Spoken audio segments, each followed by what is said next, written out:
మీ మీ అత్తరూరు ఏలూరు. ఏలూరు. అక్కడే చదువుకున్నాడండి ఆయన. ఆయన అక్కడే చదువుకున్నారు. DNR college. కృష్ణ గారు, మురళీమోహన్ గారు, మేబీ నాగార్జున గారు కూడా అక్కడ కాలేజీకి వెళ్ళి ఏదో ఒక ఇంటర్వ్యూలో చెప్పారు. తర్వాత ఫారెన్ వెళ్ళిపోయాను నేను. తెలియరే మరి. ఏలూరులోనే చదివాను కొంతకాలం అని చెప్పేసి. డిఎన్ఆర్ కాలేజ్ వీళ్ళందరూ స్టూడెంట్సే. అయితే మీరు వీళ్ళతో పరిచయాలు అంటే సీనియర్స్తో పెద్దగా తక్కువ. ఈ తర్వాత మిడిల్ వచ్చేసరికి వీళ్ళందరూ బ్రహ్మానంద గారు, ఎంఎస్ నారాయణ, కోట, మీరందరూ కూడా బాగానే కలిసిమెలిసి బాగానే ఉండేవారు. అప్పుడు ఇండస్ట్రీకి ఇప్పుడు ఇండస్ట్రీకి ఏంటి తేడా ఒక్క ముక్కలో చెప్పండి మూర్తి గారు. అంటే ఆ రోజుల్లో డిజిటల్ లేదు, సాఫ్ట్వేర్ ఈ టెక్నాలజీస్ లేవు, రీల్స్ అంతే కదండి. అప్పుడు షూటింగ్ కష్టమా, ఇప్పుడు షూటింగ్ కష్టమా చెప్పండి. ఇప్పుడు డిజిటలైజ్ అయిన తర్వాత చాలా ఈజీ అయిపోయింది. ఏ ఒకటి వచ్చేసింది, ఏ బిడ్డ వచ్చింది. మేము ఇప్పుడు నేను రీల్స్ మీద చేశాను సినిమా. దాని డబ్బింగ్ చెప్పడం కష్టం. ఎలాగంటే పెద్ద థియేటర్ ఉంటుంది, స్క్రీన్ మీద అలా లూప్ వస్తుంటుంది. లూప్ మన ఆ చివరకు ఈ చివరకు నిలబడి చూసి తెర మీద చూసి లిప్ సింక్ అవ్వాలి. ఓకే, లిప్ సింక్ అవుతుంటుంది. అది చూసుకుని డబ్బింగ్ చెప్పాలి, మళ్ళీ చేయాలి, మళ్ళీ లిప్ సింక్ అవ్వాలి. అప్పుడు ఆ ట్రబుల్ ఉండేది. ఇప్పుడు అదేమి లేదు. అసలు టేక్తో సంబంధం లేదు, సింక్ అవ్వక్కర్లేదు, లిప్ సింక్ అవ్వక్కర్లేదు. హ్యాబిట్ వచ్చింది కదా. ఇప్పుడు ఈజీ అయిపోయింది.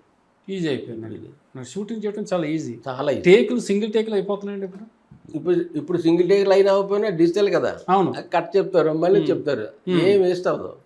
ఆ డిజిటల్ ఉన్నాయి, ఏ చిప్పులు ఉన్నాయి కదా, ఎన్నైనా చేసుకోవచ్చు. రీల్ కాస్ట్లీ కదండి. అవునండి. అందుకు ముందు రిహార్స్ చేసి అందరు పర్ఫెక్ట్గా అయిన తర్వాత ఓకేనా చేద్దామా టేకా అని మన సార్లు అడిగి టేక్ చేసేవారు. ఇవిగా సొంతూరు ఎక్కడ సార్, దొమ్మేరా లేకపోతే కోరుమావిడ? కోరుమావిడ, సొంతూరు కోరుమావిడ అండి. దొమ్మేరులో ఏంటండి ఈయన ఫోర్ ఫాదర్స్ ఎవరైనా ఉన్నారా? ఆ దొమ్మేరు నుంచే కోరుమావిడ వెళ్ళారని చెప్తారు. అసలు విషయం అది. దొమ్మేరు నుంచి అక్కడ షిఫ్ట్ అయిపోయారు. ఆయన బై బర్త్ మంచి భూస్వామట కదండి, పొలాలు అవి, ఒక బుల్లెట్ మీద తిరిగేవాడు అది ఇది అనుకుంటున్నాను. ఆయన కూడా సినిమా మీద మక్కువతో చెన్నై వచ్చి క్లిక్ అయ్యాడు. కానీ ఈవీవి గారికి గోదావరి జిల్లాలో ఉన్న కళాకారులు, ప్రొడ్యూసర్ అంటే అభిమానం అండి. బాగా మన స్లాంగ్ అన్నా, మన జిల్లా అన్నా, ఇంకా నా మీద అంత అభిమానం మీకు ఇంకొక ఉదాహరణ చెప్తా. నా కోసం మనిషిని పంపించారు స్కూల్ దగ్గరికి. ఓహో. ఆ కోరమావులోనే వెంకటరావు నాకు ఆయన ఉన్నాడు. ఆయన పంపించి రేపు షూటింగ్ కావాలని అక్కడ మాలుడు వెరీ గుడ్. మాలుడు వెరీ గుడ్ సీన్ హైలైట్ అది. అది కూడా రోజు మూవీస్. అది రోజు మూవీస్. మాలుడు వెరీ గుడ్ షూటింగ్ అంటే ఈ క్యారెక్టర్ నావల్ పక్కన వెళ్తే చెప్పారు, నావల్ రేపు అవ్వాల్సిన సీన్ ఆపి నేను వచ్చే వరకు నెక్స్ట్ డే మళ్ళీ చేశారు అక్కడ. అది నాకెలా తెలుసు అంటే అనంత్ ఉన్నాడు, ఆయన చెప్తున్నాడు, మూర్తి గారు మీకు వాదన నిన్న చేయాలి, దీని ఇవాళ చేస్తున్నాను. ఈవి గారు మీ దగ్గర చదువుకున్నారా అని అడిగాడు. అబ్బో పెద్ద జోక్. చంపిన గట్టిగా అనకండి అలా మాట, పంపలు అడిపోతాయి. ఇప్పుడు నా దగ్గర చదువుకోవటం బాబు, ఆయన నాకన్నా చిన్నవాడే కానీ చదువుకోవడం కాదు, నా మీద ఇంట్రెస్ట్ మీద. మరి మీరే కావాలని ఆపారు ఇప్పుడు ఈ సీను, నిన్న జరగాలి అది అని. నేను ఉండరాదవరంలో ఉన్నానేమో అని ఆయన అక్కడికి, ఆ వెంకటరావు ఆ ఊరు ఆయన కూడా వేషాలు వేసేవాడు, అక్కడ మంచి కట్టుకుని ఉండేవాడు. ఆయన్ని పంపించారు. ఉన్నదవరం వెళ్తే ఆయన ఎక్కలేటప్పుడు వేల్పూర్ హై స్కూల్కి ట్రాన్స్ఫర్ అయింది, ప్రమోషన్ బీఈడి ప్రమోషన్ వచ్చింది. మళ్ళీ అక్కడికి వచ్చారు. అంటే మీకోసం అక్కడ షూటింగ్ పిలుస్తున్నారు, రండి బాబు, అక్కడ ఉన్నదవరం వెళ్ళాను, మీరు ఇక్కడ ఉన్నారని చెప్పారంటే మరి ఇమీడియట్గా బయలుదేరి మా అబ్బాయిని నాకు కూడా మా పెద్దబాబు వచ్చేవాడు ఎక్కడికైనా. పెద్ద ఇప్పుడు ఓకే. అందుకే అతను ఈ నటుడుగా బాగా ఇప్పుడు రాణిస్తున్నాడని చెప్పుకోవచ్చండి. ఎందుకంటే తర్వాత చివరిగా ఒక డౌట్ మూర్తి గారు, మీరు ఎంత పెద్ద సినిమాలో యాక్ట్ చేసినా, మీ క్యారెక్టర్ టాప్ మోస్ట్ వెళ్ళిపోయినా, మీరు మొన్నడు స్కూల్కి వచ్చేసేవారు. మొన్నడో 3 రోజు క్యారేజ్ పట్టుకుని మీ డ్యూటీ మీరు వచ్చేసేవారు. మరి మీరు పబ్లిక్లో తిరగడానికి మీకు ఇబ్బంది ఉండేది కదా, ఫ్యాన్ ఫాలోయింగ్ వచ్చి సార్ మాకు ఆటోగ్రాఫ్ ఇవ్వండి, ఫోటో ఇవ్వండి, ఇలాగా ఆ ఇబ్బంది పడ్డాను నేను. పడ్డారా? ఆ స్కూల్లో డిస్టర్బెన్స్ ఉండేదా మీకు? ఎలాగే చెప్పండి, ఏ విధంగా ఫేస్ చేశారు ఆ ప్రాబ్లం? వాళ్ళు నా డైలాగులతో మాట్లాడేవారు, నా పేరుతో కాకుండా. అవును, వస్తుండే రే సుర్రమా ఇక్కడ కడుక్కోవాలరా అనేవాడు. అది చాలా కాలం అది రికార్డు వచ్చిందండి. అది ఎల్పి రికార్డు ఏదంటారు కదా, ఎక్కడ చూసినా అదే రికార్డు. ఎంఎస్ నారాయణ గురించి చెప్తాను కదా ఇప్పుడు, ఇదే దీని గురించే. నేను ఇక్కడ ఒక చిన్న వాడికి వచ్చాను కదండి, మ్మ్. ఒకటి అది మిస్ అయినా మ్మ్. అక్కడ అమ్మాయి ఇక్కడ అబ్బాయి. మ్మ్. రెండోది రుక్మిణి సినిమా, ఓకే. పినిశెట్టి రవిరాజ గారు, రవిరాజ మ్యూజిక్ గారు. పినిశెట్టి శ్రీరామూర్తి గారు రంగేశ్వర రచయిత, ఆయన నాటక రచయిత, ఆయన డైరెక్టర్ కూడా. వాళ్ళ అబ్బాయి పినిశెట్టి రవిరాజ. పిన్సెట్ ఆది పినిశెట్టి ఆది రవిరాజ గారు అబ్బాయి, సొంత కొడుకే, సొంత కొడుకు కజిన్ గట్ట కాదు. కాదండి. ఆహా. వాళ్ళు చేస్తుంటే అక్కడి నుంచి నాకు ఫోన్ వచ్చింది ఎక్కడికి, ఈవి గారు ఆఫీస్కి. ఇలాగ నామలమూర్తి గారు కావాలి ఏంటంటే రుక్మిణి షూటింగ్ అవుట్డోర్ తాటిపాక దగ్గర, లోపల ఏదో కొబ్బరి తోట పెంకుటిల్లు ఏదో అక్కడ రావాలంటే, లేదా ఇక్కడ షూటింగ్లో ఉన్నానండి అంటే, మీరు రాగానే ఇమీడియట్గా అక్కడికి వచ్చాను అన్న. ఈ పాట షూటింగ్ అయిపోయింది, అక్కడ అమ్మాయి ఇక్కడ అబ్బాయి లేదు, అయిపోయింది, షూటింగ్కి వెళ్ళిపోయారు, నాకు యాక్షన్ లేదు దానిలో, తర్వాత పిలుస్తారు అనుకుని లేదు.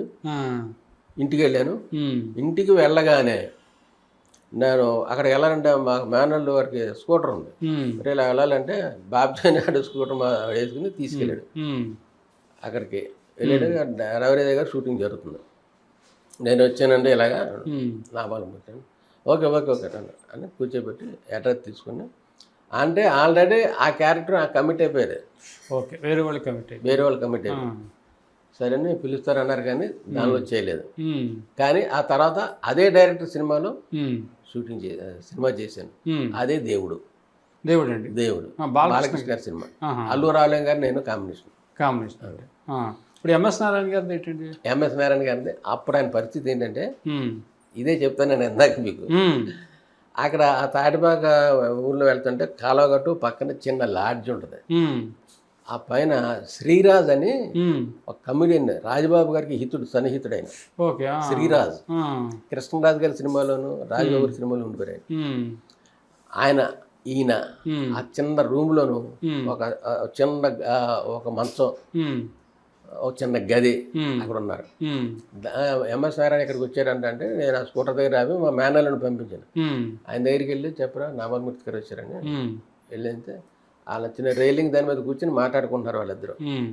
అది చూసి సార్ అలాగే నామలమూర్తి, సార్ రమ్మని రండి సార్ అన్న.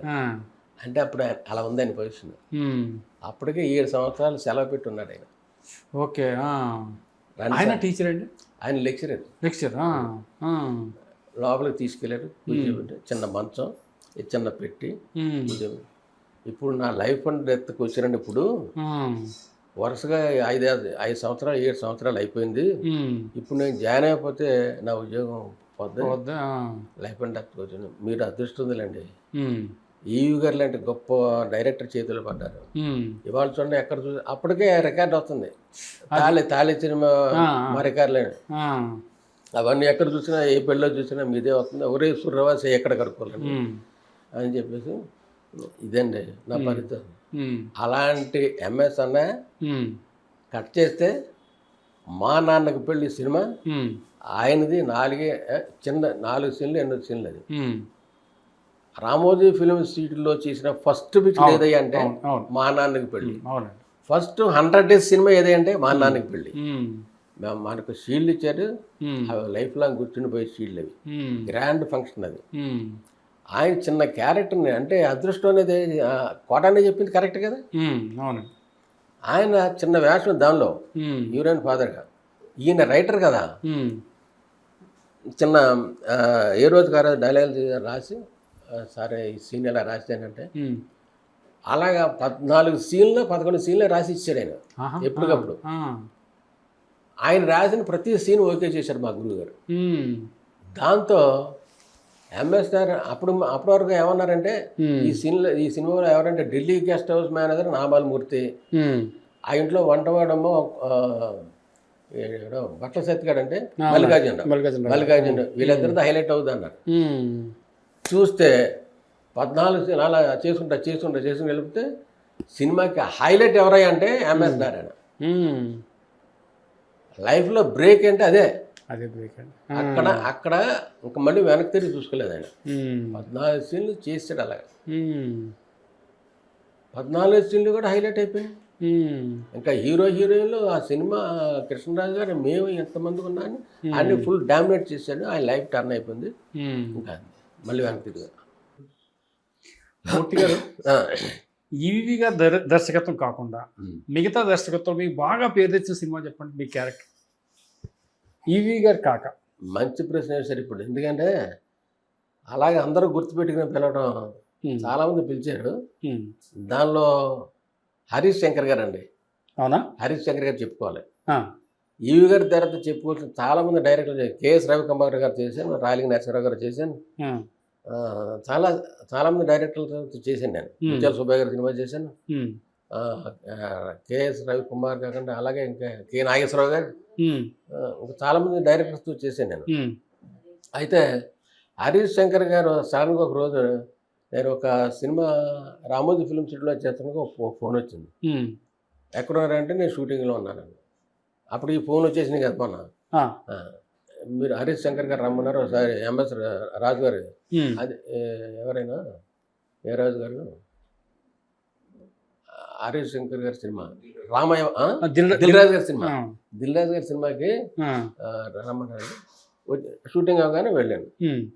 వెళ్ళిన తర్వాత అక్కడ రైటర్స్ ఇద్దరు ఎవరంటే దానికి రమేష్ గోపిలో రమేష్ గారు ఒక ఆయన, తర్వాత వేగేసిన సతీష్, వాళ్ళిద్దరు రైటర్స్ పిలిచారు. వెళ్ళాను. ఇంతకేంటి ఈవి గారు సినిమాలు చూస్తూ పెరిగిన వాళ్ళు కదా వీళ్ళందరూ. అవునండి, అవునండి. నాకు ఈ క్యారెక్టర్ విలేజ్ ప్రెసిడెంట్ క్యారెక్టర్ ఉంది, నాకు ఈయనే కావాలి అని ఆ సతీష్ గారిని రమేష్ని అడిగేది.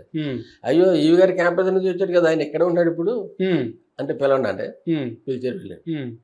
ఇమ్మీడియట్గా నాకు డ్రెస్ వేసి విలేజ్ ప్రెసిడెంట్ గెటప్, ఆ పంచి షర్టు, ఆ నల్ల కళ్ళజోడు, రేబాన్ కళ్ళజోడు షూట్ చేశారండి.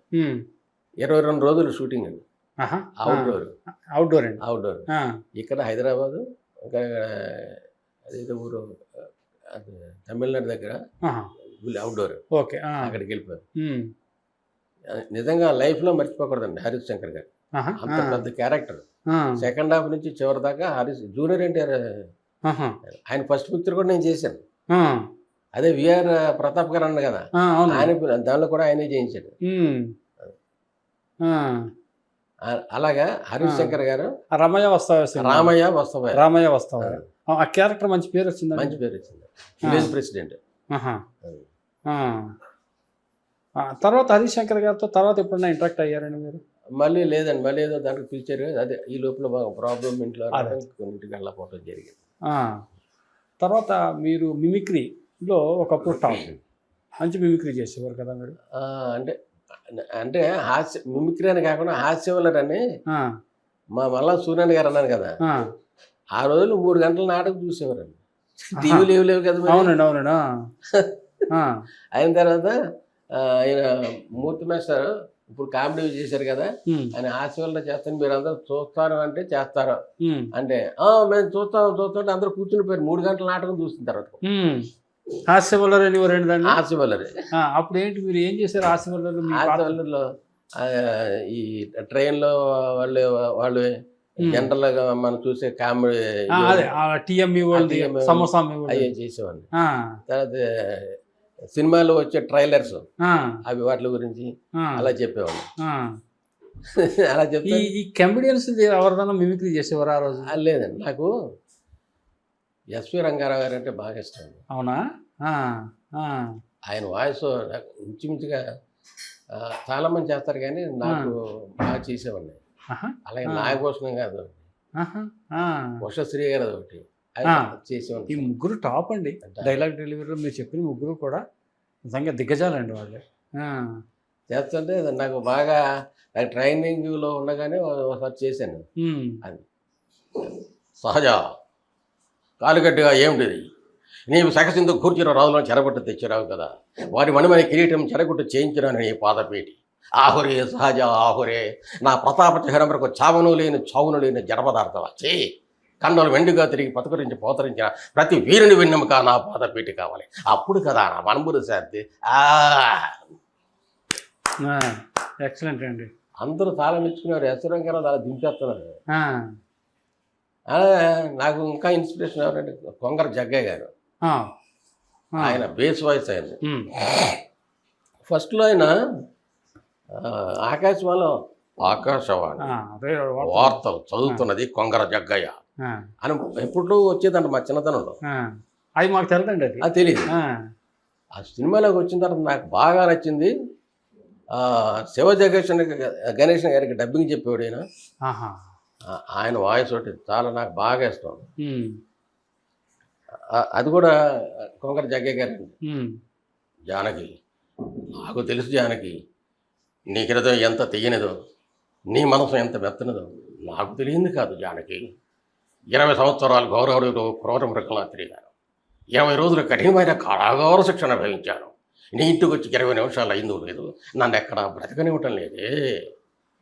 కాల్చు, కాల్చమ్మా కాల్చు, ఒళ్ళంతా చిల్లులు పడేదాకా కాల్చు. మంచి చేసిన మహాత్ముడికి 3 గొళ్ళే, నాకు 3 గొళ్ళేనా? కన్న కూతురి ఒడిలో ప్రాణాలు విడిచే భాగ్యం ఎంతమందికి లభిస్తుందమ్మా. కాల్చమ్మా జ్యోతి, కాల్చు. Excellent, as it is. అది కొంగర జగ్గయ్య గారి వాయిస్ అంటే చాలా ఇష్టం నాకు. ఆయన ఎప్పుడో చాలా కాలం క్రితం చేసింది. నాకు తెలుసు జానకి, నీ హృదయం ఎంత తీయనదో, నీ మనసు ఎంత మెత్తనదో నాకు తెలియంది కాదు జానకి. 20 సంవత్సరాలు గౌరవుడిలో క్రూర మృగంలా తిరిగాను. 20 రోజులు కఠినమైన కారాగార శిక్షణ వేయించాను. నీ ఇంటికి వచ్చి 20 నిమిషాలు అయిందో లేదు, నన్ను ఎక్కడా బ్రతకనివ్వటం లేదే. కానీ ఎక్సలెంట్ సార్ మూర్తి గారు, యాజ్ ఇట్ ఈజ్. ఇంకే మళ్ళీ జగ్గయ్య గారు వాయిస్ రియల్గా విన్నట్టే ఉందండి నిజంగా. మనోహర సినిమా వచ్చింది శివాజీ గణేషన్ గారిని. ఓకే. దానికి ఈయన డబ్బింగ్ చెప్పారు. శివాజీ గణేషన్ డబ్బింగ్ సరిగ్గా సరిపోయేది. జగ్గయ్య గారు శివాజీ గణేషన్ ఎంత ఫోర్స్ఫుల్ గా చేస్తాడైనా, ఆయన గొలుసులతో బంధించి తీసుకొస్తాడు. ఆయన ఆ మహారాజు ఏదో చెప్తాడు డైలాగ్, చెప్తే దానికి శివాజీ గణేషన్ గారు దానికి వాయిస్ ఇచ్చాడు. గొలుసులతో బంధించి తీర్చుకురావటాన్ని, గొలుసులతో బంధించి ఈడ్చుకురావటాన్ని పిలిపించడమంటారా మహారాజా అనే. అంటే సినిమా అంతా కూడా జగ్గయ్య గారికి ముందు కేవీఎస్ శర్మ గారు చెప్పేవారు. కేవీఎస్ శర్మ ఆయన ఆర్టిస్ట్. అవునండి. తర్వాత కొన్నింటికి పీజే శర్మ గారు కూడా చెప్పారు. ఎక్కువగా జగ్గయ్య గారే. పీజే శర్మ గారు అంటే మన సాయి కుమార్ గారు ఫాదర్. వాళ్ళ ఫాదర్ అండి. నాగభూషణం గారు వాయిస్ మీరు చేసేవారని విన్నాను. అదే టిపికల్. అదే రక్త కన్నీరు తర్వాత చాలా కాలం రక్త కన్నీరు నాగభూషణం అనే వేసేవారు టైటిల్లో. ఆయన సొంత సినిమా ప్రజానాయకుడు ఏదో సినిమా తీశారు. ఆయన చాలా కట్టలు అయిపోయిన సినిమా సెన్సార్లో. ఆయన ఎలా ఉంటుందంటే, దానిలో రాజకీయ నాయకుడు అనమాట. రమణమ్మ అని ఇంట్లో పని పెట్టండి, సిఐడి ఎస్ జానకి గారు ఇంట్లో పని పెట్టారు. రమణమ్మ ఏదో పేరు దాంట్లో. దాని గురించి చెప్తాడు ఆయన రాజకీయం గురించి. రమణమ్మ కాఫీ లేకపోతే బ్రతకొచ్చు, కారు లేకపోతే నడిచి వెళ్ళవచ్చు, కట్టుకున్న పెళ్ళాన్ని పక్కింటి వాడు లేకపోతే చూస్తూ ఊరుకోవచ్చు, కానీ పదవ లేకపోతే మాత్రం నేను బ్రతకలేను రమణమ్మ రమణమ్మ అలా చెప్పారండి. అలాగే ఇంకో చోటు చేశాను. వర్షశ్రీ గారితో నాకు ఇష్టం. ఆధ్యాత్మికంగా రేడియోలోను వర్షశ్రీ రామాయణం చెప్పేవాడు. ఆయన గమ్మత్తు సమాధానాలు, ప్రశ్నల సమాధానాలు ఆదివారం వచ్చేవి. గురుగారు మరి చాలా మంది అడుగుతున్నారు, కొంతమందికి ఏదో బట్టతలు వచ్చిందంట, దానికి ఏమన్నా మందు ఉందా ఏంటని అడుగుతున్నారు. రామాయణంలో పిడకల వెట్ల ఈ ప్రశ్నలు ఏంటని చూడాయన. బట్టతల అనేది నీకు రావచ్చు, నాకు రావచ్చు, ఎవరికైనా రావచ్చు. ఎవరికి ఏ విధంగా వచ్చినా బట్టతలే. ఈ బట్టతల ఎలా ఉంటుందంటే నాయన, పొత్తాకాయకు నూనె రాసి ఎండలో పెడితే నీకనేగలాడుతూ ఉంటుందో ఆ ప్రకారంగా ఉంటుంది. ఈ బట్టతలకి మందేం లేదు, ఈ వారానికి స్వస్తి. కానీ చాలా బాగుండేయండి ఉషశ్రీ గారి డైలాగ్స్. చాలా రేడియోలో వచ్చి అలా అందరూ రేడియో దగ్గర అలా అంటిపెట్టి ఉండేవారు. అవునండి, ఆ చెవులు రేడియోకి అంకితం చేసేవారు శ్రోతలు. అంత బాగుండేది ఉషశ్రీ గారి, అంత మంచి. సరే సార్, ఇప్పుడు మీ దగ్గర నటనతో పాటు మంచి మిమిక్రీ ఉంది. ఆ మిమిక్రీని మీ తర్వాత ఇంకా కంటిన్యూ చేయలేదా? ఇంకా చేయలేదు. చాలా మంది సుబ్బిశెట్టి వేషానికి కమర్షియల్గా చాలా మంది అడిగారు. అడిగారు బ్యాక్గ్రౌండ్ వాయిస్ చెప్పండి. ఆ, ఆ, నాటకంలో ఆ సుబ్బిశెట్టి వేషం చేయాలి అని అంటే తెల్లవారులు చేయాలి నాటకం, అది మాకు కుదరదు అది. అయితే సతీ సక్కుబాయి చెప్పాను చూసారా, దానిలో సిట్యువేషన్ 2 కామెడీ, శాస్త్రీయ సిట్ అనే కామెడీ జంట ఉండేది, దానిలో నాతో చేయించారు అప్పుడు. అది చూసి నడుపుడని ఒక ఫస్ట్ ప్రదర్శన అక్కడ జరిగితే అయ్యగారు అని ఒక ఆయన చూసి, నేను ఇందాక సీతారాడు అని చెప్పాను, మా ఫ్రెండ్ జిఎస్ రమణ మెడ్రాస్లో ఉంటాడు, వాడు ఆ సక్కుబాయి అత్తగారు వేసేవాడు, ఎంత అద్భుతంగా చేశాడు. మా ఇద్దరి జంట చూసి అక్కడ చాలా మంది కాళిదాస్ కోటేశ్వరరావు, సూరవరం వెంకటేశ్వర్లు అలా ఉంది, అంత పేరు వస్తుంది మీకు అని మీ ఇద్దరు అంత బాగా చేసేవాళ్ళం. అలా అంటే నేను చల్లవాళ్ళు ఆడాలి అలాంటి నాటకాలని పౌరాణిక నాటకాలకు వెళ్ళాలి, పౌరాణికాలు చేశాను. అలాగే పౌరాణిక పద్యాలు కూడా మా ఫ్రెండ్ అని చెప్పాను కదా, అవి కూడా కొంచెం వంట పట్టింది. దానిలో హరిశ్చంద్రలో ఒక పద్యం అంటే నాకు చాలా ఇష్టం, అది కూడా. అంటే నాకు ఆ రాగం ఏంటి అదేంటి నాకు తెలియకపోయినా ఆ ఇంట్రెస్ట్ వల్ల వినికిడి అది తోటి అది మా ఫ్రెండ్ ఒక ఆయన ఇక్కడ సుబ్రహ్మణ్యం గారు అని, ఇక్కడ నేను మణికొండ వచ్చిన తర్వాత నాకు టీం ఉంది ఇక్కడ నాటకాలు. ఓకే, నాటకాలు వెళ్తూ ఉండేవాళ్ళం. ఇంకో పరిధి లేదండి, పరిస్థితులు వచ్చినవి, మా వెళ్ళిన ప్రతి చోట మేము చేసేవాళ్ళం. దానిలో ఒక పౌరాణిక పద్యం అంటే ఆయనకి ఇష్టం. మూర్తి గారు మీరు సోషల్ ఆర్టిస్ట్ అయిన పద్యం బాగా చెప్తుంటారు, అది సరదాగా ఒకసారి అని అన్నట్టు ఉండేవాడు ఆయన సూర్యనారాయణ. వంశము నిల్పనే కదా, వంశము నిల్పనే కదా వివాహము, అట్టి వైవాహిక స్ఫురణం ఎప్పటికెన్నాడో జరిగే సత్పుత్రుండంగంటిని వయపరిపాకంబులు దప్పుతున్నయది ఏ ప్రాయంబునన్ వన్న శంకరపు బెండిలి ఏల చుట్టెదవ నా కంఠంబునన్ కౌశికా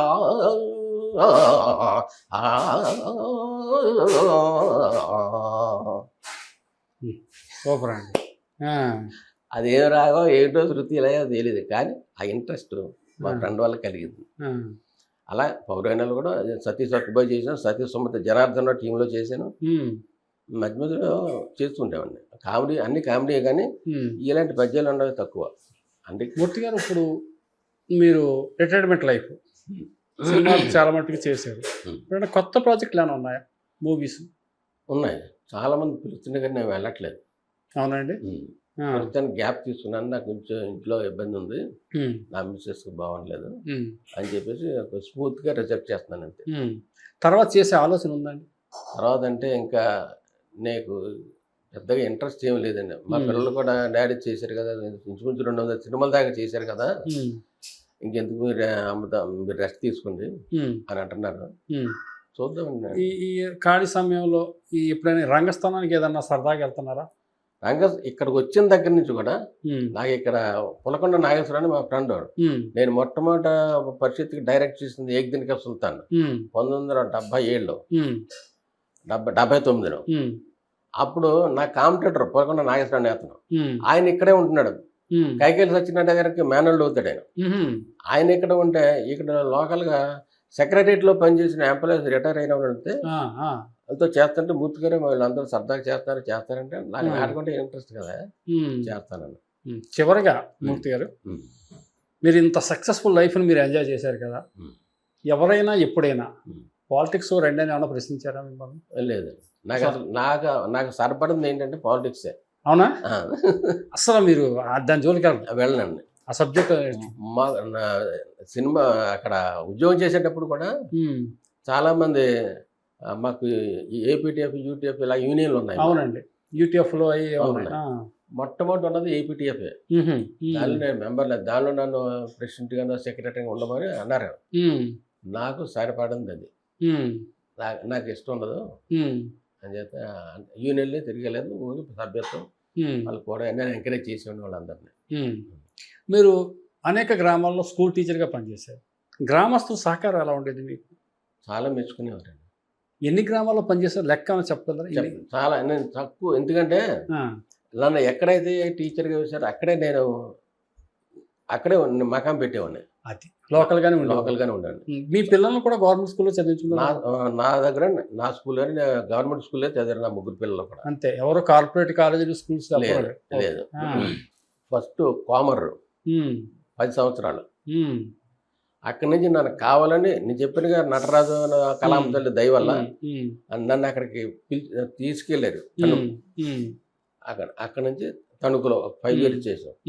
ఎన్టీ రామారావు గారు రాజకీయాల్లో వచ్చిన తర్వాత డివిజన్ ట్రాన్స్ఫర్ అని పెట్టారు. అప్పుడు మళ్ళీ ఆ డివిజన్ పాలకొల్లు నరసాపురం పాలకొల్లు డివిజన్లో చింతపర్రు వేశారు. ఆ చింతపర్రు అంటే ఆ పాలకొల్లు మండలం వేశారు. అక్కడ అలాట్ చేయడానికి పెద్ద పెద్ద రికమెండేషన్లు కావాలి. నాకు రికమెండేషన్లు ఏమి లేవు. ఆ కళామ తల్లి దయ వల్ల అక్కడ నేను ఇక్కడ ఎండి ఆఫీస్కి ఎదురుగా ఒక ఇల్లు ఉంది. అక్కడ కూర్చొని మాట్లాడుకుంటుంటే మాటల్లో తెలిసింది ఎవరికి ఏ ఊరు అలాట్ చేసేది తెలియదు, అందరు కోరుకుంటున్నారు. అంతకుముందు ఒక స్కూల్లో నేను ఇలా హాస్పిటల్ యానివర్సరీ చేయడానికి వెళ్ళాను. హాస్పిటల్ చేయడానికి ఆ టీచరే ఇల్లు అది. మీదేవురంటే ఇలాగ పలానా చోట వచ్చంటే ఏమంటే అక్కడ మీరు తణుకులో నాకు ఆయన బళ్ళారి రాఘవ అవార్డు గ్రహీత ఉన్నారు కదా, మూర్తి సార్ మీకు తెలుసా? నేనేనండి అన్న. అయితే ఉండండి, మీరు ఇక్కడ కదా చింతపర్రు యూపీ స్కూల్కి మీరు బిలియన్ అవసరం, B2 గారు అని ఉన్నారు, ఆయన చెప్తారు అని నేను చెప్తాను అని చెప్పి అప్పుడే వెళ్ళొద్దని చెప్పి ఆయన ఎక్కడున్నారో తెలుసుకుని నన్ను అక్కడికి తీసుకెళ్ళి పరిచయం చేసి నన్ను చూడకుండానే V2 గారు నా గురించి ఆయన చెప్పాడు. V2 గారు అయితే మనకు కావాలని చెప్పి అక్కడ వాళ్ళందరితో రికమెండ్ చేయించి నన్ను చింతపర్రుకు తీసుకెళ్ళాడు ఆయన.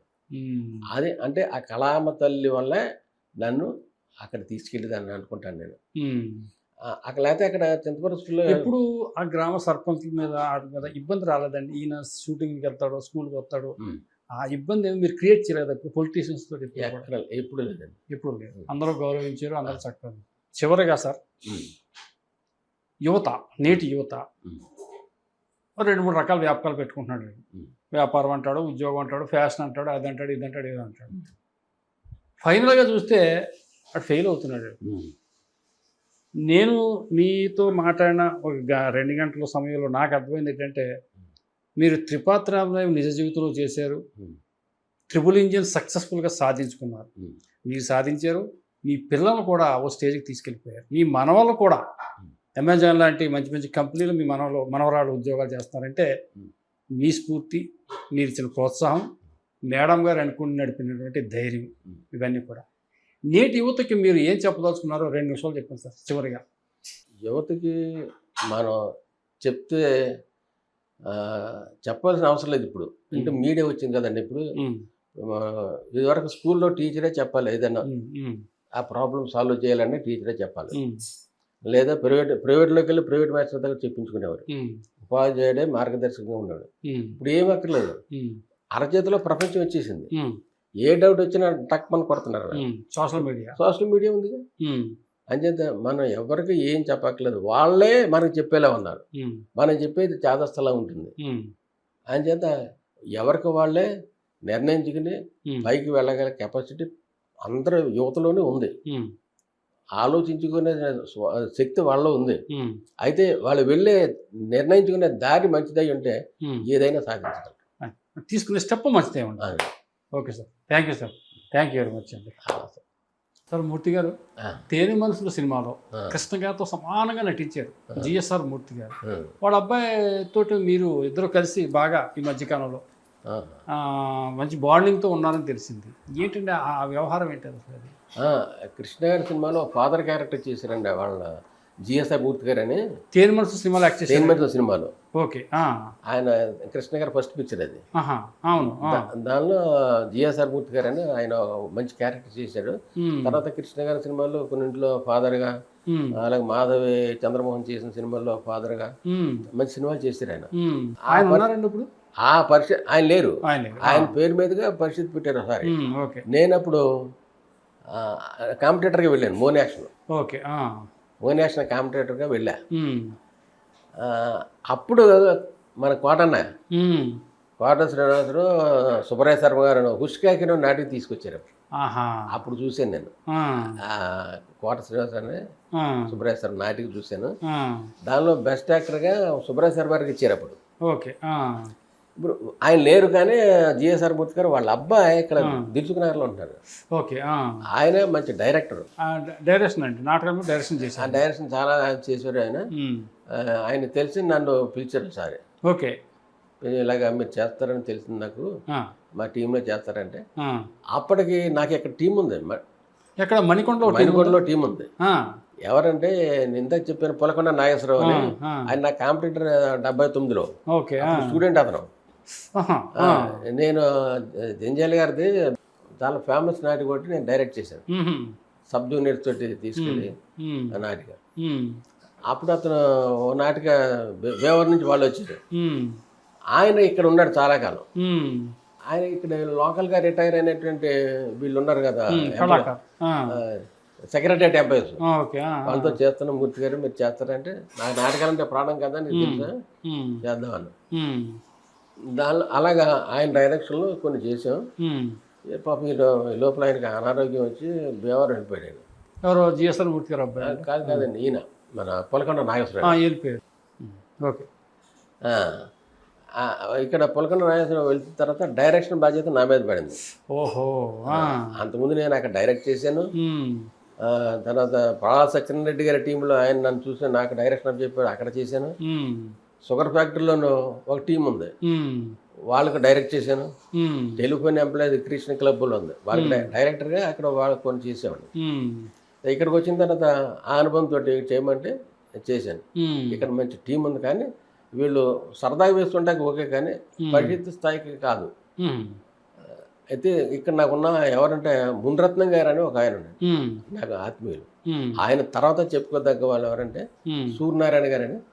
ఈ మధ్యకాలంలో ఆయన కాలం చేశారు. నాకు చాలా ఆయన లేనిలోటు కనపడుతుంది. ఇంతకీ ఆయన కాలేజీలో నాకు సీనియర్ అని తెలిసింది మాటల సందర్భంలో. గంటపాటి కాలేజీలో నాకు సీనియర్.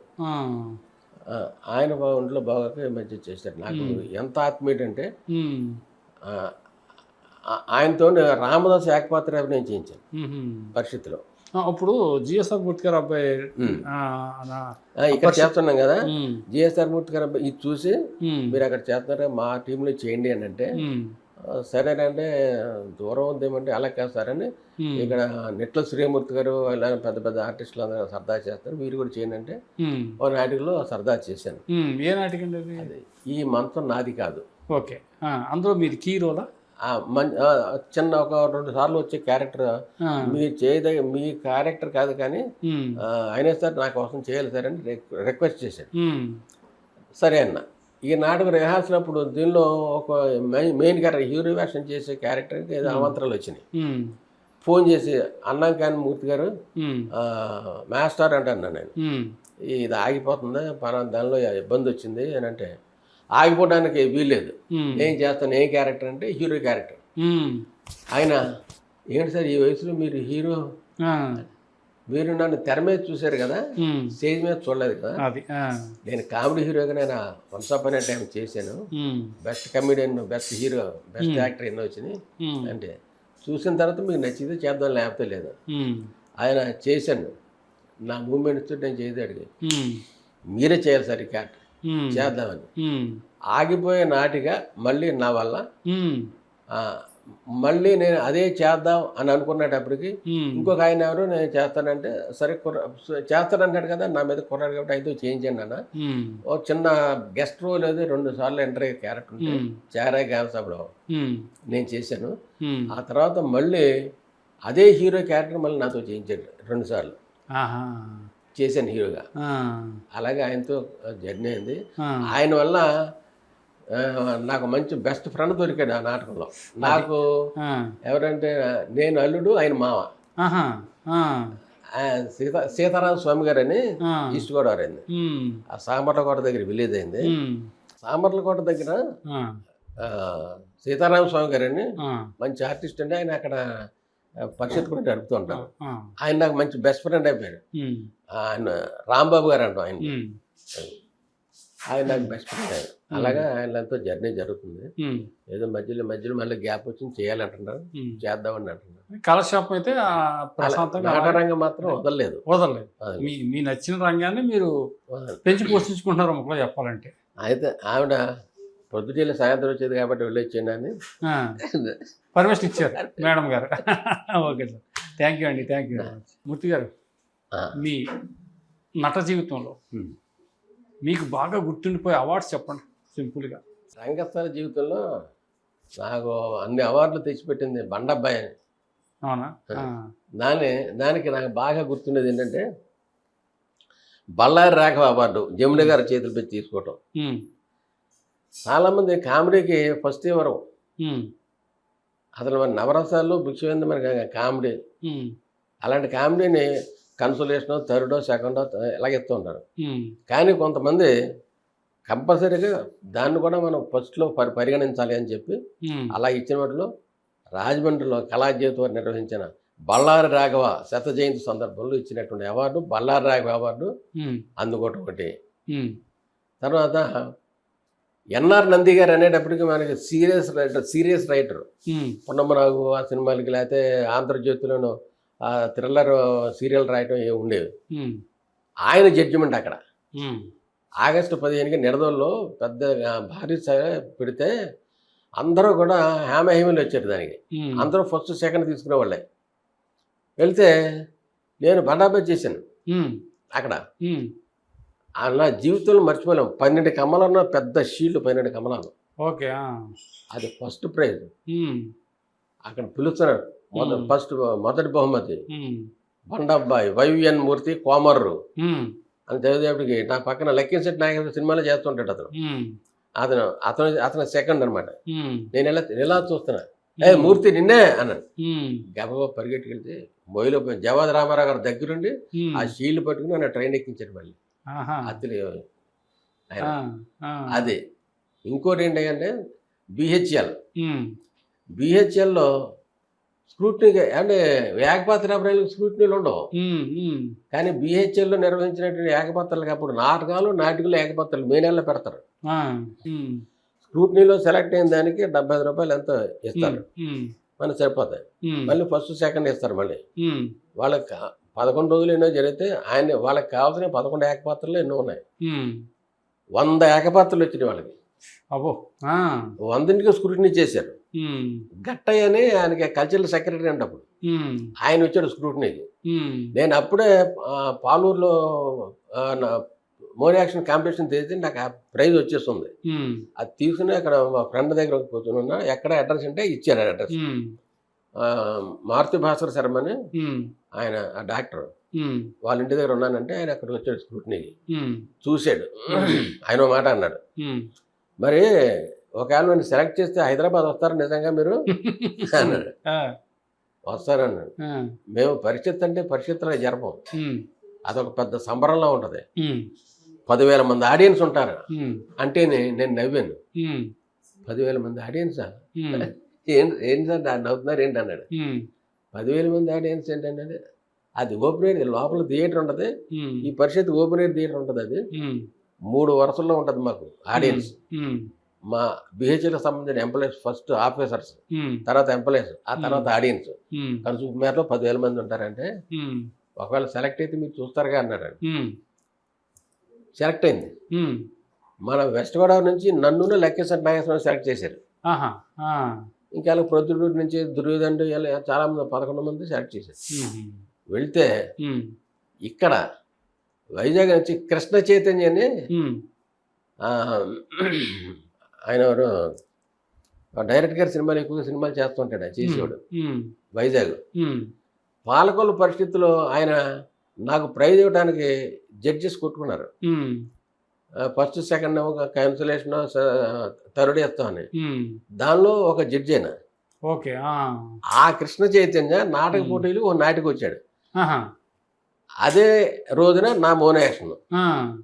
నేను మోనో యాక్షన్ చేస్తున్నాను నిజంగా.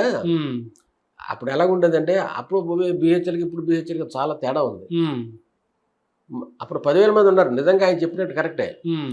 Pin drop silence. ఎక్కడి నుంచి మనం మాట్లాడినా మైకులు దయ్యం లాగేసింది. ఉమ్, అలాంటి దానిలో నేను డైలాగ్ చెప్తుంటే ఉమ్, క్లాప్స్ ఉమ్, దద్దరిల్లిపోయింది. నాకు స్టేజ్కి ఎంత ఎత్తు లేచి నిలబడి ఉమ్, అలా తేలిపోయి గాలిలోను. ఉమ్, ఏంటి వెళ్ళింది రియాక్షన్ 10,000 మంది తప్పట్లు కూడా ఎంత సౌండ్ వచ్చి చెప్పండి. ఉమ్, అప్పుడు మా అబ్బాయిని మా పెద్ద అబ్బాయి ఉమ్, కూడా తీసుకొచ్చాను. ఉమ్, మా మా చుట్టాలు ఎక్కడ ఉంటే వాళ్ళు తీసుకుని ఉమ్, బిహెచ్ఎల్ వచ్చాం. చూస్తుంటే అక్కడ డాడీ అన్నాడు. అక్కడ ఆడియన్స్ గురించి వాళ్ళ అబ్బాయి అనుకుంటా అని అంటున్నారంట. తర్వాత ఇప్పుడు చెప్పింది. ఉమ్, అది ఫస్ట్ ప్రైజ్ వచ్చింది. ఉమ్, అప్పుడు నూతన ప్రసాద్ గుమ్మడి గారు వీళ్ళందరూ షూటింగ్ చేస్తున్నారు. ఆ, నూతన ప్రసాద్ని గెస్ట్గా పిలిచి ఆయన చేతుల మీదుగా తీసుకోవటం ఒక మధురానుభూతి ఓకే. లైఫ్లో. ఆ, ఇదే కృష్ణ చైతన్య అప్పుడు గొడవ పెట్టాడు కదా, ఆ, అవును. నేను తీసుకుని చెప్పాను. ఆయన మధ్య కలిసి మళ్ళీ ఆ, భోజనం ఒకే వేళలో పంపించారు. ఆ, అప్పుడు ఆ, అప్పుడు మీరు పాలకొల్లో కలిసిరా, మీరు ఇప్పుడు జడ్జి కదండి ఆ, అన్న. ఆ, చూసారు ఇక్కడ ఫస్ట్ ఇచ్చారు. ఆ, అక్కడ హేమహేమీలు ఉన్నారు జడ్జెస్గా. ఆ, రాహుల్ తాతారావు గారు ఆయన ప్రొడ్యూసర్ అప్పుడు కాకినాడ. ఆ, రాహుల్ తాతారావు గారు ఉమ్, స్వాతి చినుకులు ఆహా, నాటికి రాశారు. ఆయన ఆ, ప్రొడ్యూసరు, ఉమ్, ఆయన ఓ జడ్జి. ఉమ్, వాళ్ళు కొట్టుకున్నారు. ఉమ్, నేను ఒప్పుకున్నాడు. ఉమ్, కానీ అప్పుడు సెకండ్ ప్రైజ్ ఇచ్చారు అక్కడ పాలకొల్లో. ఉహుం. రాజా తాతయ్య గారి పరిషత్ అది ఓకే. ఆ, అక్కడ. ఉమ్, ఇక్కడ ఫస్ట్ తీసుకున్నాను బిహెచ్ఎల్లో. ఉమ్, ఇలాగా చాలా ఇంకోటి మీరు ఇప్పుడు జబర్దస్త్ చూస్తున్నారు కదా. ఆ, చూస్తాం. జబర్దస్త్కి ముందు, జబర్దస్త్ కంటే ముందు ఉమ్, రాజమండ్రిలో శంకర కళా నికేతన్ వాళ్ళు ఆ, ఇలా జబర్దస్త్ లాంటి పోటీ ఒకటి పెట్టారు. ఆహా, ఆ, దాన్ని ఒక టీంకి 5 స్కిట్లు వేయాలి ఉమ్, అని. అలా మొత్తం రాష్ట్ర స్థాయిలో అందరూ వచ్చారు ఉమ్, శంకర కళా నికేతన్కి. ఉమ్, మాకు కామేష్ అని డ్యాన్స్ మాస్టర్ ఇప్పుడు ఉమ్, మహాకళ మందిర్ ఆయన ఉమ్, ఆయన టీం పేరు మీద ఉమ్, నా డైరెక్షన్లో ఉమ్, 5 స్కిట్లు, ఉమ్, 5 రౌండ్లు అవుతాయి. ఒక్కో రౌండ్ జరుగుతుంటాయి. ఉమ్, దానిలో మర్చిపోలేని అనుభూతి ఏంటంటే ఉమ్, దానికి సంబంధించిన ఫస్ట్ బెస్ట్ ప్రొడక్షన్, ఉమ్, బెస్ట్ డైరెక్టర్, ఆహా, బెస్ట్ యాక్టర్, ఆ. 3 నావే. అబ్బో. ఆ, అక్కడ తీసుకెళ్ళి ఆ, శంకర కళా నికేతన్ వాళ్ళు నిర్వహించినటువంటి ఉమ్, దానిలో ఉమ్, అది మర్చిపోయిన అది అనుభూతి. ఉమ్. అల్లు రామయ్య గారు ఎప్పుడైనా కలిసారా మీరు? అది సినిమా అదే చేసాం కదా, దేవుడు సినిమా, ఆ ఒక్క సినిమాలో. అది ఒకటే. అప్పటికే ఆయన బాగా ఓల్డ్ అయిపోయారు. చేశారండి ఆయన కూడా. శివ సినిమాలో అది ఒకటే అనుకోవచ్చు. Okay, thank you sir, thank you very much.